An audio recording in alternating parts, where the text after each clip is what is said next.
अब ना last class में हमने जस्ट इस नंबर सिस्टम को पहचानना पकड़ना शुरू करा, तो मेरे मन में ये क्लियरली थॉट आता है कि जब भी कोई नंबर है तो उनका फॉर्मेट कैसे का होगा।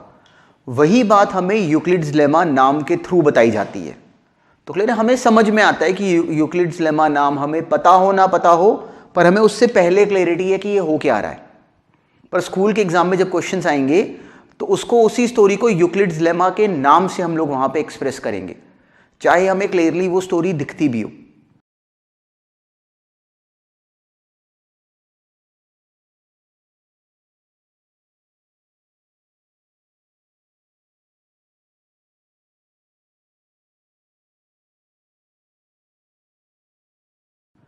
तो चलो आज वाली क्लास का जो प्रोसेस है वो स्टार्ट करते हैं इस क्वेश्चन से। तो सबसे पहले ये क्वेश्चन जरा खुद करके दिखाओ।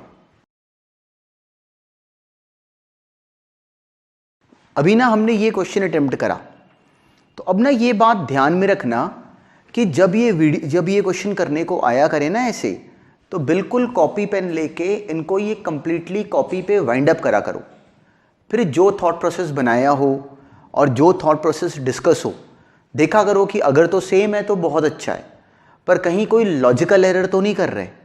तो क्लियर, इट इज़ इंपॉर्टेंट कि इस बात से अच्छा ध्यान रखना कि बिल्कुल फ़र्क नहीं पड़ता कि जो रूट अभी डिस्कस हो क्लास में और जो रूट आपने अटेम्प्ट करा हो, अगर वो डिफरेंट हो। मान लो आपने कुछ और करा, जो मैंने बताया वो अगर डिफरेंट है, तो उससे फ़र्क नहीं पड़ता अनलेस कि कोई गलती ना हो रही हो।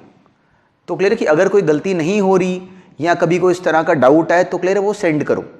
सेंड करने से क्लियर है कि फिर वो समझ में आएगा कि वो कहाँ पे उसकी क्या गड़बड़ है। तो इस बात को ध्यान रखना। अब ना क्वेश्चन हमें ये गिवन था कि prove that one of every 3 consecutive positive integers is divisible by 3। तो वैसे अगर एक बात सोचो, तो जो हम लोग नंबर टेबल हमने बनाया था 1 2 3 4 5 6 क्लियर है ऐसे 100 तक, उसमें क्लियरली दिखता है कि अगर आप लोग कोई भी 3 कंसेक्यूटिव इंटीजर्स लो तो उनमें से एक 3 का मल्टीपल होगा, एक 3 के मल्टीपल से एक ज़्यादा, एक 3 के मल्टीपल से 2 ज़्यादा, जो अगला होगा वो फिर 3 का मल्टीपल होगा। तो वैसे ये बात हमें डायरेक्टली पता होती है कि if we take any 3 consecutive integers, कोई भी 3 कंसेक्यूटिव इंटीजर्स ले लो, मान लो हमने ले लिया 2016, 2017 एंड 2018, तो इन तीनों में से एक पक्का 3 का मल्टीपल होगा। जब भी कभी 3 कंसेक्यूटिव इंटीजर्स लोगे तो एक पक्का 3 का मल्टीपल होगा। अगर 4 कंसेक्यूटिव इंटीजर्स लोगे तो एक पक्का 4 का मल्टीपल होगा। तो ये बात हम लोग क्लियरली ऑब्जर्व करते हैं, ये हमें पता होती है, क्वेश्चंस में ये बात हमें हेल्प करेगी। पर एग्जामिनर को कैसे बोलेंगे? Through Euclid's lemma. कैसे एक्सप्रेस करेंगे कि डायरेक्टली बाय यूक्लिड्स लेमा अगर हम लोग b को 3 ले लें तो a को लिख सकते हैं 3 का मल्टीपल प्लस r। जो r है वो कैसा होता है? 0 से लेके 3 के बीच में। तो जब हमने r को 0 1 2 डाला तो हमें क्लियरली रियलाइज हो गया कि बीच में 3 क्यों आ गया, which is clearly a multiple of 3, और वही हमारा टारगेट था।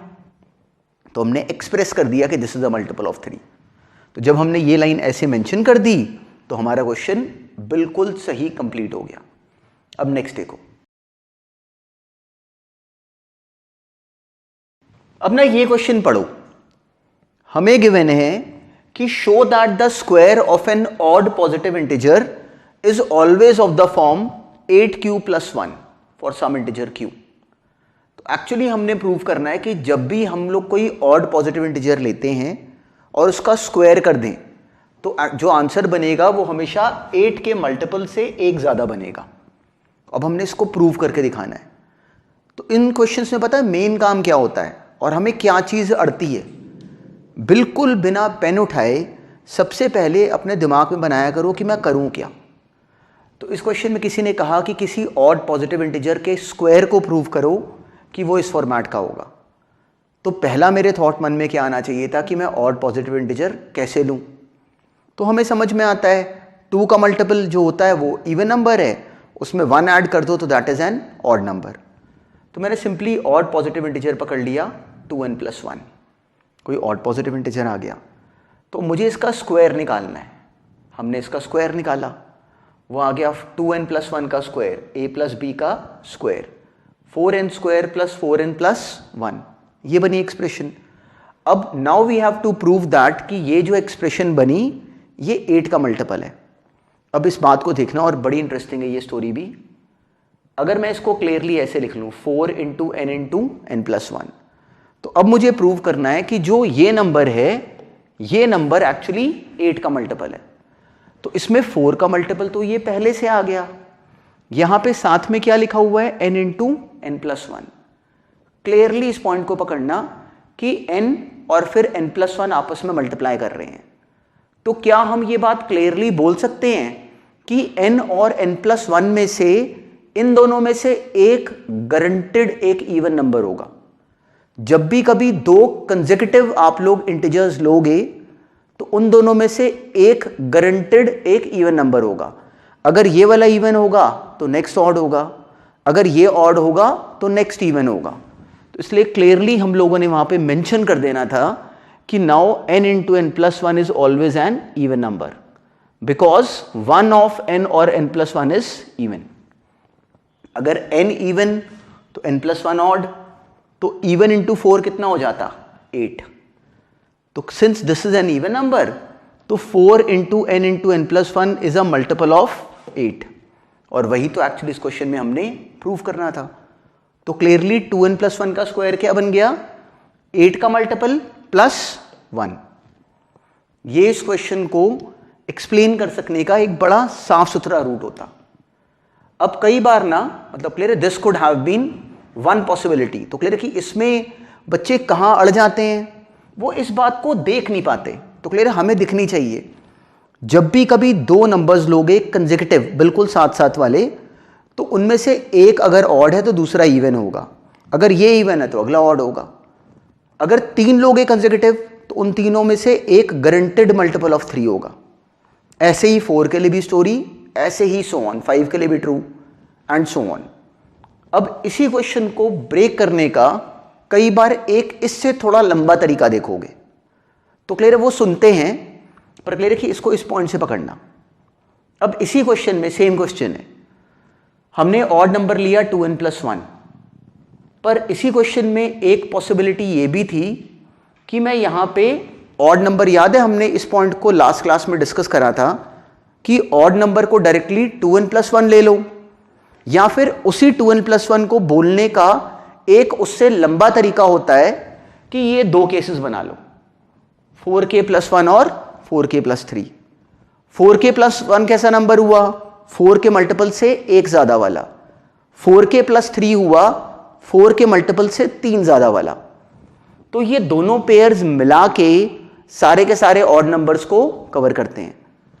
तो हमने पहले केस में इसका स्क्वायर करके दिखाया, सिंपली हमने एक्सपांड करा a square plus 2ab plus b square. इसमें से क्लियरली 8 कॉमन आ गया, तो ये 8 का मल्टीपल प्लस 1 के फॉर्मेट में बन पा रहा है। सिमिलरली जब हम लोगों ने 4k प्लस 3 के स्क्वायर को एक्सपांड करा तो उसकी टर्म ये बनी, देखो इसमें एंड में 9 आ गया, पर जो 9 है हमें समझ में आता है कि उस 9 को हम ब्रेक कर सकते थे 8 प्लस 1 में। तो उसका फायदा क्या होता, अब ये टर्म जो है इतने में से 8 बाहर कॉमन आ सकता था, तो ये फिर से 8 का मल्टीपल प्लस 1 बन गया।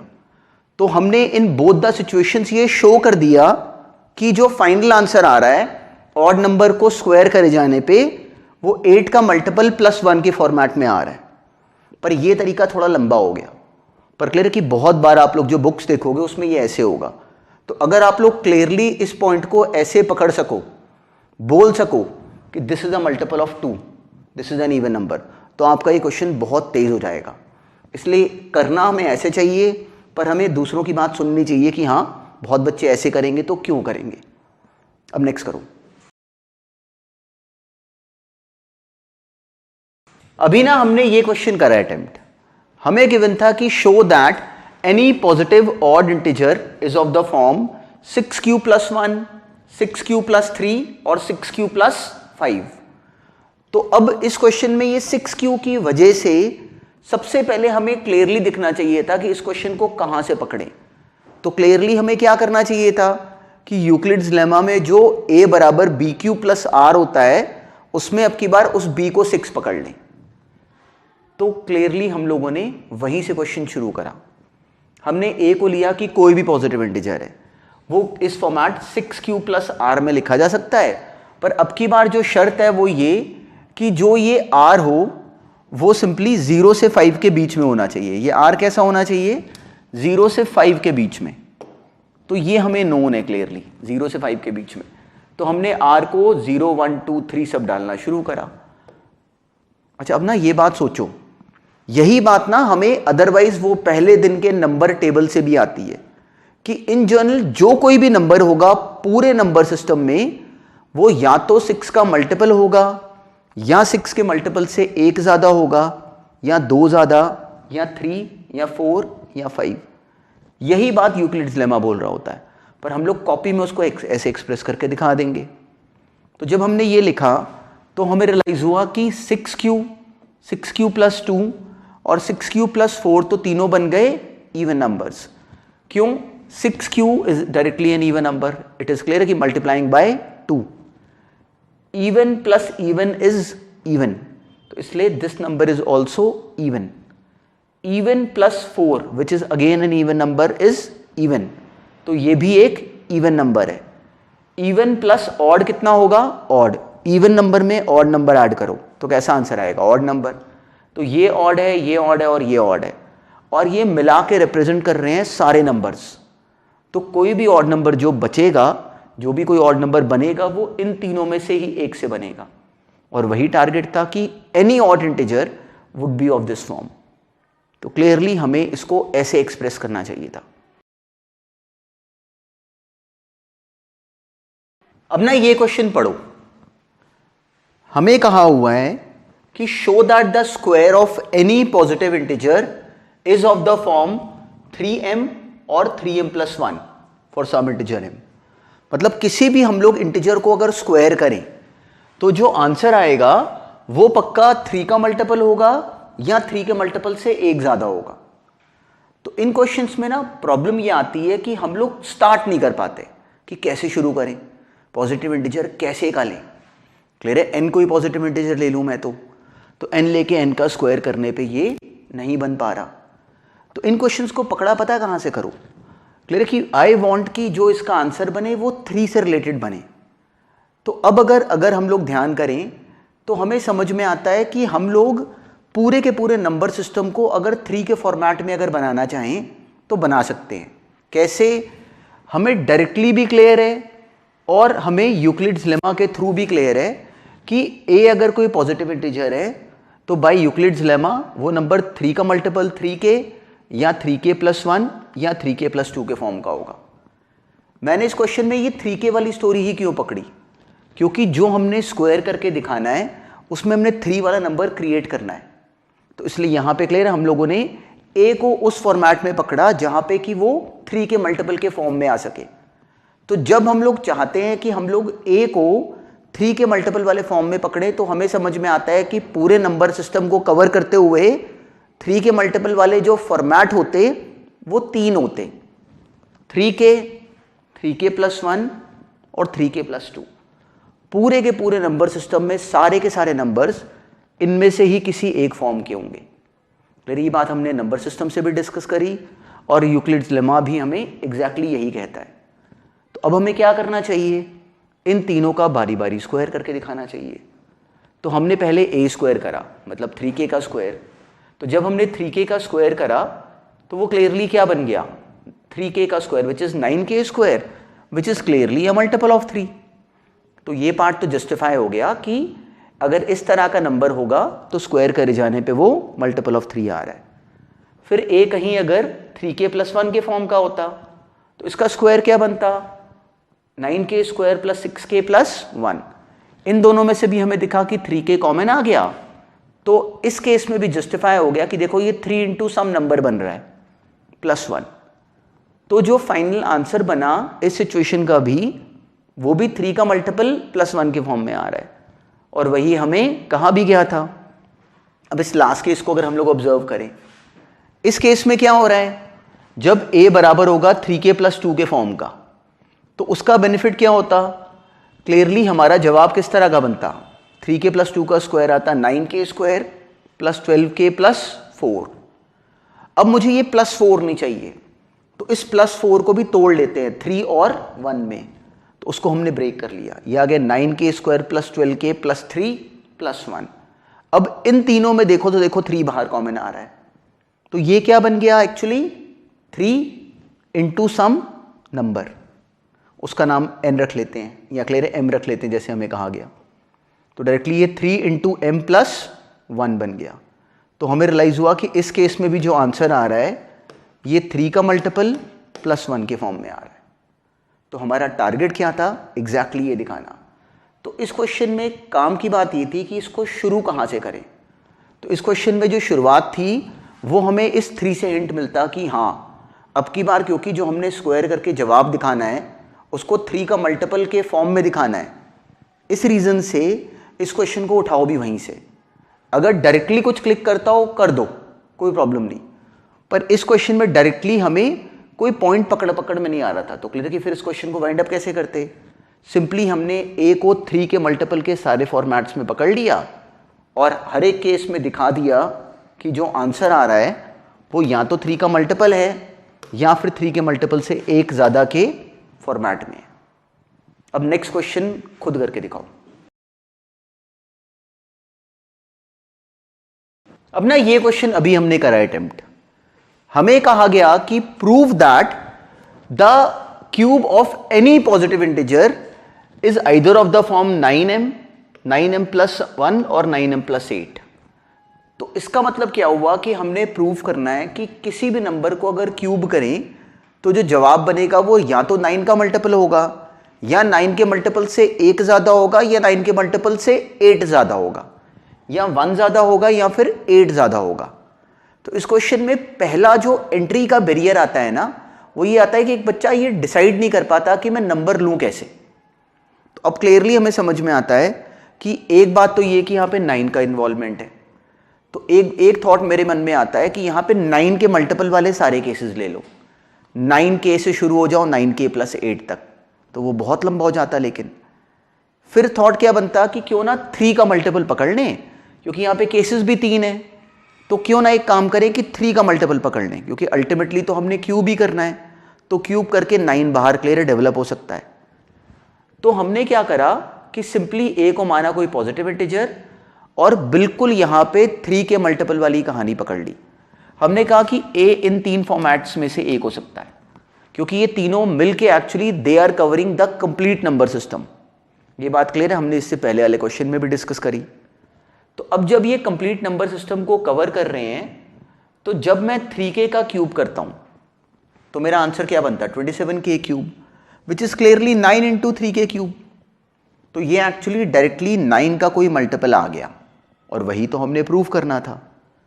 अब मान लो कि अगर मैं इसको 3k प्लस 1 लेता तो 3k प्लस 1 लेने पे क्या होता, ये बनता a cube plus b cube plus 3ab into a plus b। वो करते डायरेक्टली जो एक्सप्रेशन बनी वो ये बन गई, क्लियर है, 27k स्क्वायर प्लस 9k। तो अब इस केस में भी हमें दिखा साफ साफ कि ये इस टर्म में और इस टर्म में इफ वी एक्चुअली रियलाइज तो इन तीनों में से 9k एक्चुअली बाहर कॉमन आ रहा है। तो अंदर आ गया 3k square plus 3k plus 1 और अलग से प्लस 1। तो ये टर्म किस तरह की बन गई, 9 का मल्टीपल प्लस 1 के फॉर्म की। तो जब हमने इसको एक्सपैंड करा तो जो जवाब आ रहा है वो 9 का मल्टीपल प्लस 1 के फॉर्मेट में आ रहा है। तो ये भी हमारा रिक्वायर्ड फॉर्म ही था। अब अगर हम लोग तीसरा केस पकड़ें तो जब हम लोगों ने ये थर्ड केस भी देखा तो ये क्या है 3k प्लस 2 का क्यूब। ये क्या बनता a cube plus b cube plus 3ab into a plus b। ये बनी सिचुएशन। तो अब अगर इस 8 को साइड में रखें और बाकी सबको अगर हम लोग एक साथ कर लें तो इन तीनों में से दिखता है कि एक्चुअली 9 बाहर कॉमन आ रहा है। तो 9 के बाहर कॉमन लेके एक्चुअली जो टर्म बनी वो 9 की मल्टीपल बन गई कोई, साथ में प्लस 8 आ गया। तो एक्चुअली ये टर्म कैसी बन गई 9 का मल्टीपल प्लस 8 के फॉर्मेट की। तो हमें ये क्लैरिटी है कि पूरे नंबर सिस्टम में जो नंबर्स होंगे अगर उनको 3 के मल्टीपल के फॉर्म में बोला जाए तो वो इन 3 में से एक फॉर्म में ही होते। और हमने उन तीनों की इंडिविजुअली क्यूबिंग करके दिखा दिया कि जो उसका जवाब बन रहा है वो या तो 9 का मल्टीपल आ रहा है, या 9 के मल्टीपल से 1 ज़्यादा आ रहा है, या 9 के मल्टीपल से 2 क्लियर है 8 ज़्यादा आ रहा है। तो क्लियर है कि इसके अलावा और कोई पॉसिबिलिटी है ही नहीं। तो we have clearly proved that cube of any integer would be exactly of this form. तो आई होप कि आप में से बहुत सारे बच्चे इस क्वेश्चन को क्लियरली ब्रेक कर सके होंगे।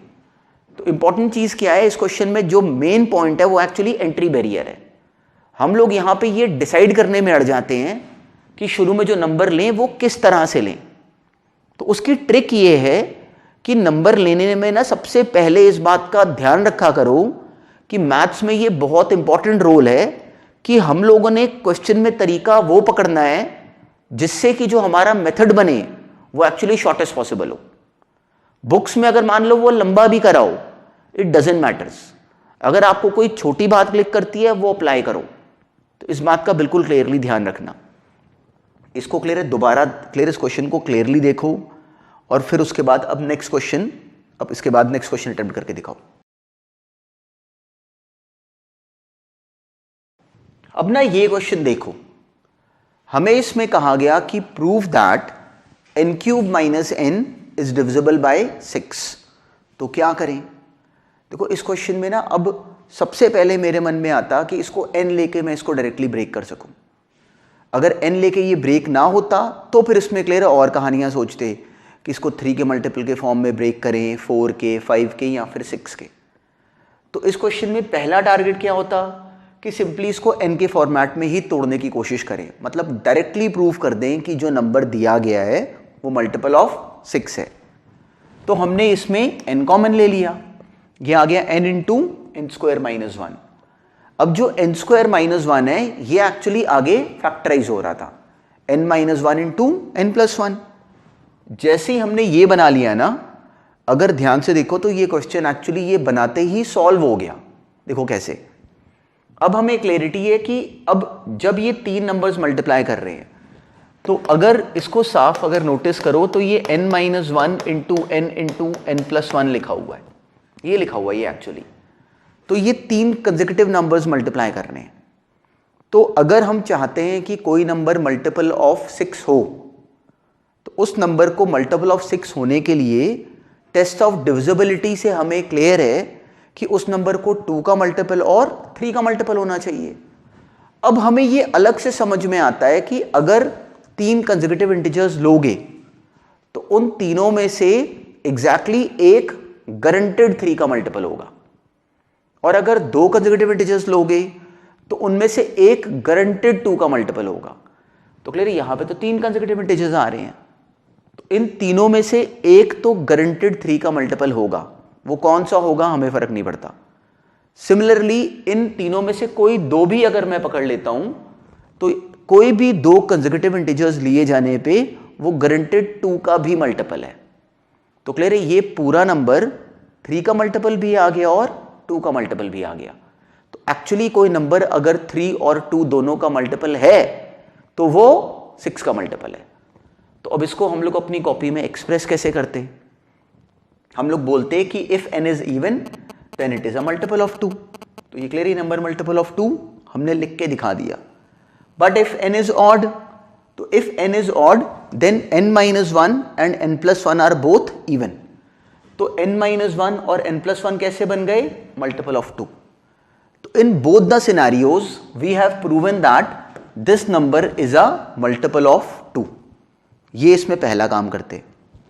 अब इसके बाद दिखा देते कि अगर ये 3 क्लियर है n माइनस 1, n और n प्लस 1 ये 3 कंसेक्यूटिव इंटीजर्स हैं, तो out of these 3 1 will have exactly be a multiple of 3।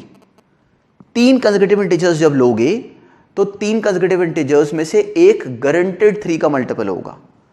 तो क्लियर है ये हमने प्रूव कर दिया कि this number is a multiple of 3 and it is a multiple of 2.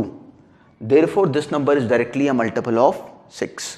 तो clear है, since n into n minus 1 into n plus 1 is a multiple of 2 and a multiple of 3, therefore this number is a multiple of 6. बिल्कुल इसको हम लोग clearly ऐसे express कर देते। ये था इस क्वेश्चन को बोल सकने का एक इंटरेस्टिंग और फास्ट लॉजिक। अगर ऐसे पकड़ लो क्वेश्चंस को तो बुक्स में जैसे इसका सॉल्यूशन देखोगे ना, हमें लगेगा कि वो कितना लेंथी है। अब जरा वो भी देखते हैं। अब देखो, सेम क्वेश्चन को अगर हम लोग थोड़े लंबे रास्ते से पकड़ते तो क्या करते। हमने प्रूव करना था कि जो गिवन नंबर है ये हमेशा मल्टीपल ऑफ 6 है, तो वहां पे हम लोग 6 से हिंट लेते हुए हम लोग इन जनरल n को ले लेते 6k प्लस r। तो जो n है अगर मैं उसको 6k प्लस r ले लूं तो क्लियर है कि r यहां पे कैसा होता, 0 से लेके 5 के बीच में। तो n क्लियर है कि n के फॉर्मेट क्या क्या बनते, 6k plus 1, 6k plus 2 plus 3, ऐसे ही आगे प्लस 4 और प्लस 5। तो इसी क्वेश्चन में उसको लॉजिकली करने की बजाय अगर मैं इसी सेम क्वेश्चन को अगर लंबे रूट से करता तो अब मैं n को बारी बारी यहां पे डाल के दिखाना शुरू कर देता। यहां पे जब n को हमने 6k पुट करा तो देखो डायरेक्टली ये रियलाइज हो गया कि ये 6 का मल्टीपल आ रहा है। अगर n को हमने 6k प्लस 1 डाला इसमें तो ये बना n into n minus 1 into n plus 1। तो जब हमने इसको ये बनाया तो भी हमें रियलाइज हुआ कि ये 6 का मल्टीपल बन गया। क्लियर है, यहां पे डायरेक्टली 6 बाहर कॉमन आ गया। अगर n को हम लोग 6k प्लस 2 लेते तो ये बनता n की जगह 6k plus 2, 6k plus 2 minus 1 which is 6k plus 1 into 6k plus 3। अब इन दोनों में से 2 कॉमन, इन दोनों में से 3 कॉमन, तो इसके बाहर भी 6 आ गया। पर क्लियर है, ऐसे ये तरीका हमें दिखता है कि एक्चुअली कितना लेंथी हो गया। हम लोग यहाँ पे हर फॉर्मेट को बना बना के दिखाते रहते। ऐसे n को हमने 6k प्लस 3 डाला, फिर हम लोगों ने उसमें से क्लियर है 6 बाहर कॉमन लेके दिखा दिया, 6k प्लस 4 के केस में भी और अल्टीमेटली 6k प्लस 5 के केस में भी। हर एक केस में 6 ने बाहर कॉमन आ जाना था। पर इसी क्वेश्चन का सॉल्यूशन देखो, हमने एक्चुअली ऐसे करने की बजाय इसमें इसको कितनी लॉजिकली ब्रेक कर लिया। हम लोग इसको जज कर सके कि जो नंबर हमें दिया गया है वो 2 का मल्टीपल भी है और 3 का मल्टीपल भी है। तो इसलिए याद रखना, अगर इसको लॉजिकली पकड़ पाओ तो कितना आसानी से इस क्वेश्चन को ब्रेक कर लेते इतनी सी जगह में। तो इट इज़ वेरी इंपॉर्टेंट कि इसको ऐसे बोल सको। अब ये नया नाम सुनते हैं। क्लियर है, नया नाम है यूक्लिड्स डिवीजन एल्गोरिथम। तो एक्चुअली इसका पर्पस क्या है कि हमें क्वेश्चंस मिलेंगे कि find the HCF of 2 numbers. HCF हमें याद है नाम, हाईएस्ट कॉमन फैक्टर। तो अब इस पूरे प्रोसेस का सेंस क्या है वो वैसे ही डिस्कस करते हैं। तो क्लियर है कि इस नाम की इंट्रिकेसी में जाने की बजाय इसको बिल्कुल कॉमन सेंस अप्रोच पे डिस्कस करते हैं। तो क्लियर है, सुनते हैं जरा। मान लो किसी ने हमें क्वेश्चन दिया कि find the highest common factor of 8 and 20। तो एक तरीका क्लियर है हमने सबसे पहले करा हुआ है कि 8 एक्चुअली 4 इंटू 2 है और ये 4 इंटू 5 है 20। तो 8 और 20 का सबसे बड़ा फैक्टर कौन सा आ रहा है कॉमन, क्लियर है 4। तो 8 और 20 का सबसे बड़ा कॉमन फैक्टर क्या आ रहा है, 4। तो एक्चुअली हमें इन दोनों का हाईएस्ट कॉमन फैक्टर पता है, क्लियर है 4 है। तो अब जो मेथड, जो यूक्लिड्स डिवीजन एल्गोरिथम जो नाम रखा गया है वो नाम क्या है, वो नाम क्या है वो भी इंटरेस्टिंग है। उसका बेसिस भी देखना, और अगर हमें एग्जाम में आए वैसे बोलने को तो बिल्कुल ऐसे बोलना। दिखना क्या, क्लियर है, Euclid's division algorithm says that कि पहला स्टेप ये करो कि जो इन दोनों में से बड़ा नंबर है उसको बिल्कुल यूक्लिड्स लेमा के फॉर्मेट में बड़े नंबर को छोटे नंबर का मल्टीपल प्लस रिमाइंडर के फॉर्म में ब्रेक कर दो, जैसे हम लोग सिंपल यूक्लिड्स लेमा में करते हैं। ये इस क्वेश्चन का स्टेप 1 है। ये इस क्वेश्चन का स्टेप 1 है। स्टेप 1 क्या है कि इस बड़े नंबर को छोटे नंबर का मल्टीपल प्लस रिमाइंडर के फॉर्म में ब्रेक कर दो। ये पहला स्टेप है। अब क्या करो, अब एक बड़ी मेजर बात नोटिस करना। तो इस सारे मेथड का बेसिस एक्चुअली ये पॉइंट है। पॉइंट क्या है कि now the highest common factor of this number and the remainder, इस नंबर 8 और इस नंबर 4 का जो हाईएस्ट कॉमन फैक्टर आएगा वो वही होगा जो कि 20 और 8 का आता है। तो क्लियर है कि 20 और 8 का जो हाईएस्ट कॉमन फैक्टर है ना, वो वही आएगा जो कि एक्चुअली इस नंबर b का और इस नंबर 4 का आएगा, 8 का और 4 का आएगा। तो क्लियर है, HCF of 20 and 8 is same as HCF of 8 and 4। तो अब क्या करें, अब बिल्कुल सेम तरीके से 8 को लिखो यूक्लिड्स लेमा के फॉर्मेट में 4 के साथ कॉम्बिनेशन में।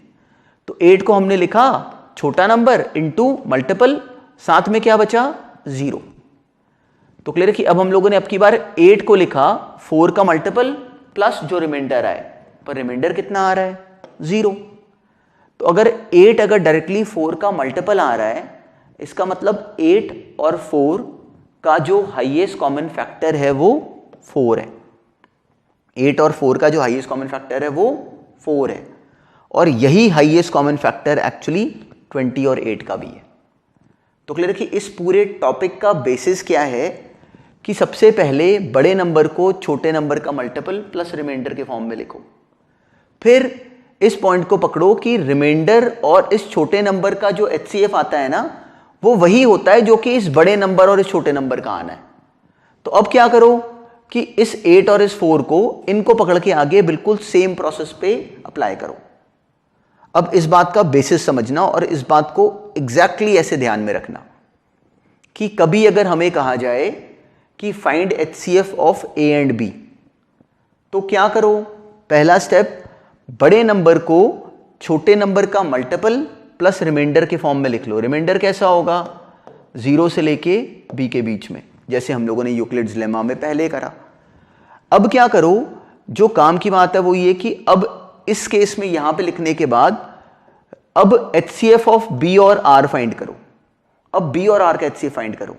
वो कैसे करोगे, बिल्कुल अब की बार B को लिखोगे in terms of R and so on, इसको सोचोगे ऐसे। अब इस बात को अप्लाई करता हुआ एक एग्जांपल अगर सुने तो,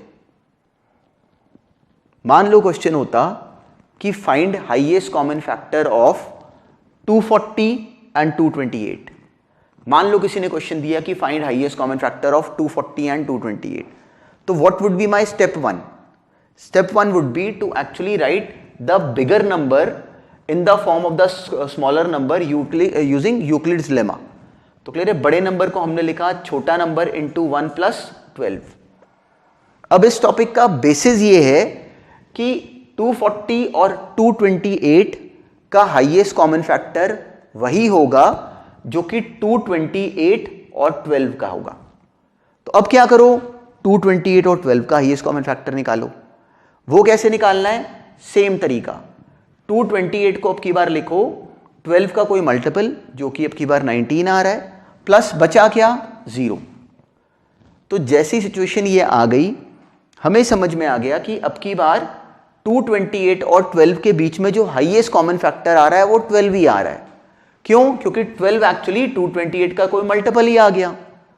तो इन दोनों का हाईएस्ट कॉमन फैक्टर क्या है 12, और जो इन दोनों का हाईएस्ट कॉमन फैक्टर होगा, हमें ये क्लैरिटी है कि वही इन दोनों का भी हाईएस्ट कॉमन फैक्टर होगा। तो it would be the same as the highest common factor of 228 and 240। तो इस मेथड का बेसिस ये है। क्लियर है, नंबर को पहले यूक्लिड्स लेमा के फॉर्मेट में लिखो, फिर इस छोटे नंबर और इस नंबर का HCF निकालो एंड सो ऑन। तो क्लियर है कि जहां तक हमें वो करना पड़े। अब इसी बात को क्वेश्चन में अप्लाई करके देखते हैं। अब ना इसी बात का एप्लीकेशन इस क्वेश्चन में देखते हैं। हमें कहा गया कि find the HCF of these two numbers. देखो बड़े बड़े नंबर्स हैं अब की बार, बाय यूक्लिड्स डिवीजन एल्गोरिथम। तो क्या करें, हमने रूल बनाया कि सबसे पहले बड़े नंबर को छोटे नंबर का मल्टीपल प्लस रिमाइंडर के फॉर्म में ब्रेक कर लो। वो सिंपली हम लोगों ने डिवीजन करके ब्रेक कर लिया। याद रखना रिमाइंडर को छोटा होना चाहिए छोटे नंबर से, तो क्लियर है वो छोटा आ रहा है।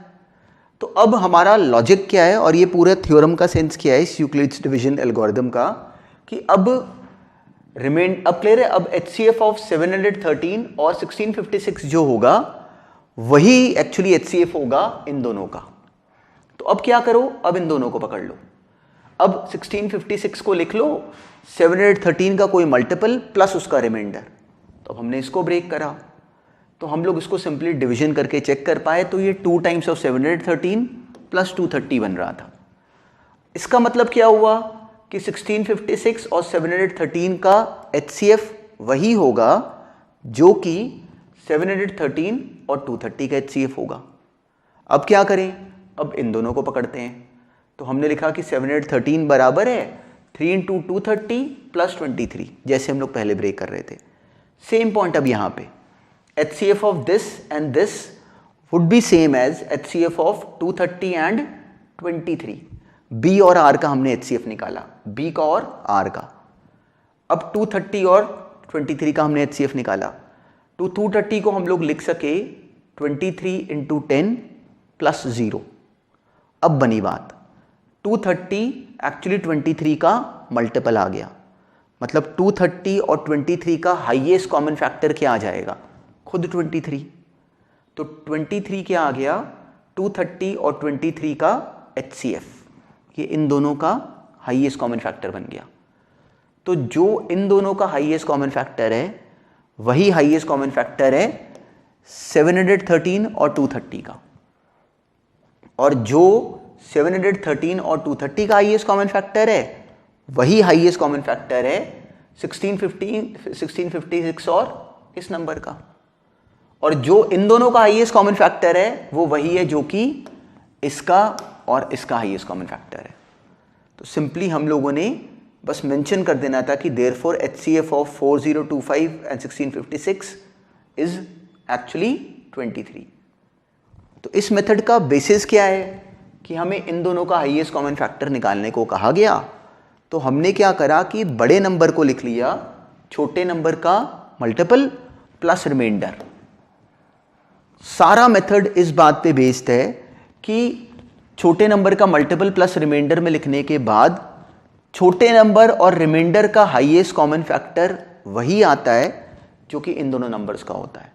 तो इसी बात को ऐसे ब्रेक करना है। इसको हमने ब्रेक करा, अभी बात नहीं बनी, तो हमने 1656 को आगे ब्रेक करा 713 को लेके, अभी भी नहीं बात क्लियर, डायरेक्टली ये अभी भी कंप्लीट नहीं हो सका। तो अब हमने 713 और 230 को ले लिया एंड सो ऑन। तो अब जो काम अभी हमने ये देखा ना, बस इस क्वेश्चन को एक बार क्लियर रिकॉल करना, और नेक्स्ट क्लास में जो आज वाले क्वेश्चंस हमने करे ना, अब आज वाली क्लास में काम लास्ट क्लास से आगे पुश हुआ, तो इस काम को थॉरली एक बार देख के आना। नेक्स्ट क्लास में HCF वाले क्वेश्चन से शुरू करेंगे।